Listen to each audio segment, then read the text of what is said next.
چەند ڕۆژێکی تر دەنجی خەڵکی تورکیا تای تەرازووی ئەو دەسەڵاتە کێبڕکێکەرانەی هەڵبژاردن بەلای پارتەکەی ئاردۆغان یان بەری ئۆپۆسیۆن دەشکێنێتەوە.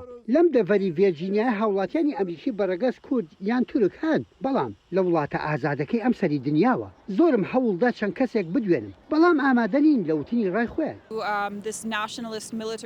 بەهۆی گۆڕان لە سیاسەتی ئەردۆغان بۆ سیستەمێکی دابڵۆسێنەری نێتەوەیی سەربازی پاش ئەوەی وازی لەوە توێژەکانی ئاشتی هێنا لە ساڵی 2015دا تورکیا لە هەموو سنوورەکانیەوە توندوتیژی بەکارهێنا دژ بە کورد و هەر کەسایەتێکی دیگە کە لەگەڵ دەسەڵاتەکەیدا نەبوون. تەنانەت لە دەروەی تورکیا لە ئەمریکا و ئەوروپا و شوێنی دی لە بیرمانە کە لە چەند ساڵی ڕابردوودا پاسەوانانی ئەردۆغان چۆن هێرشیان کردە سەرخۆپشاندانێکی ئاشتیانە لە واشنگتن، ببینە چۆن فشار لە سوید و فینلاند دەکات تا ئازادیەکانی هاوڵاتیەکانیان جڵاو بکەن تاوەکو لە نەیتۆ وەربگیرێن. بەڵێ هەر کەس لە دژی ئەردۆغان قسە بکات لە هەر کوێ بن خێزانەکانیان گیرۆ دەدەبن.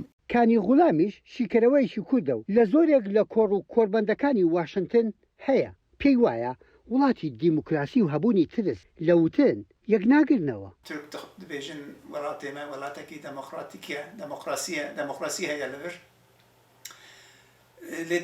جێ دەموکراسی هەبە ترستمە یعنی ئینسانی بکار بە ڕەحەت خبر بدە وەختێ دەموکراسی هەیە وەختە ترس هەبە وەختێ دەموکراسی تونە لێ ملت نەڕەحەتە نە ئازادە وەختە ئازاد نەبە نابێژە ئەڕای خوددەکی. زۆرێک لە شیکەرەوان لە تورکیا و لە وڵاتانی دیکەش چاوەڕوانی گۆڕانکاریەکەن لە تورکیایە، وەک دەڵێن سیاسەتەکانی هەمووی لە گیرفانی سەرۆکێکدایە کە زیاتر لە 20 ساڵی ڕەبەقا تورکیایەکی 85 ملیۆنی بەڕێوە دەبات. لەو بڕوایەدام زۆر شت دەگۆڕێت لە نێوی شاندا سیاسەتی دەرەوە کە چۆن تورکیا ڕۆڵی خۆی بگیرێت. ئێستا یەک کەس بڕیار دەدا لەسەر سیاسەتی دەرەوە کە چۆن ئەردۆغان لێ تێدەگات سیاسەتەکانی لە ڕۆژ و هەفتە و مانگدا دەگۆڕێت. لەسەر بنەمایکی تەندروست نییە، بەڵکو ئەو چۆن لە ڕووی ئەجەندا سیاسەکانی ئەوە لێ دەڕوانێت بۆ نمونە ئیسلامی سیاسیان نەتەوەیکی وشە. ئەگەر ئۆپۆزیسیۆن بیباتەوە وەک گفتیان داوە زۆر شت دەگۆڕێت. سەرۆکی ئۆپۆزیسیۆن لە چەند ڕۆژی ڕابردوو ڕایگەیان وەک دەگوترێت دەگمەنە وتنی پێناسی ئاینی خۆی کە عەلەویە. عەلەویەکانیش لەو وڵاتە فرەڕەنگە هاوتای کوردەکان بەردەوام لە خۆحەشارداندان. تۆ بڵێ سەردەمێک بێتە ئاراوە کوردێک عەلەویەک هەر نەتەوە و مەسەبێکی دی لە تورکیادا بێگرفت نەترسێ لە شاردنەوەی ناسنامەکەی.